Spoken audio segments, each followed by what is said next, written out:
There are a good number of words we use at Easter time.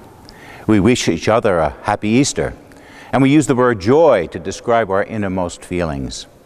These are quite appropriate, for it is a happy time, and we do reflect on the joy of Jesus' resurrection, and indeed the promise of our own resurrection. Easter is also a day on which we consider reflection on the word hope. I believe that hope is a special dimension of faith. Hope is something we have when faith seems so difficult or even impossible, when we might be living in darkness or be overwhelmed by whatever.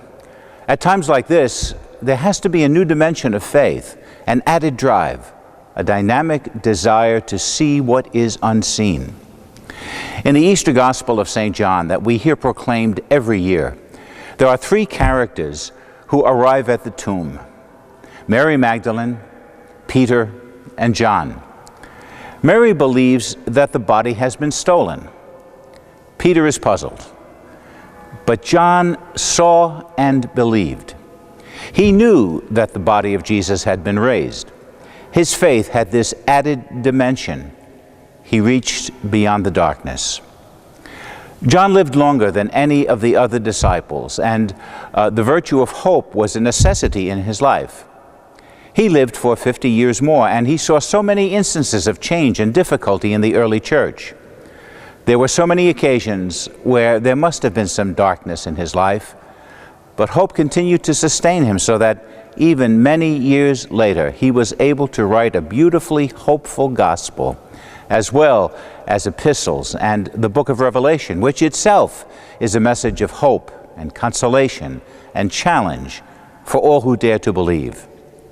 In his gospel, he refers to himself as the beloved disciple, and he clearly indicates as well a special relationship with the Blessed Mother. Through all those years between the resurrection and the writings that he authored, his faith was alive with hope. Hope did not allow the moments of darkness to weaken that faith. We live in a world and in a time where there is plenty of darkness.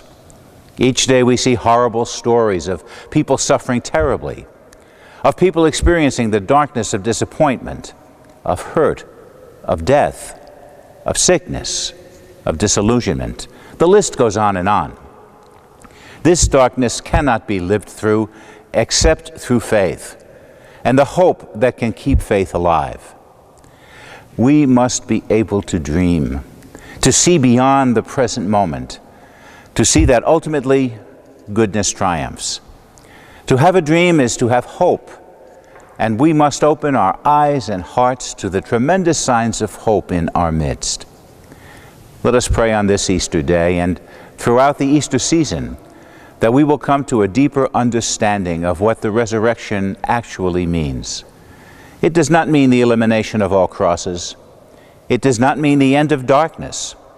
It is rather a call to embrace our crosses, to walk through the darkness in the clear hope that the risen Lord will lead us to light, to peace, to joy.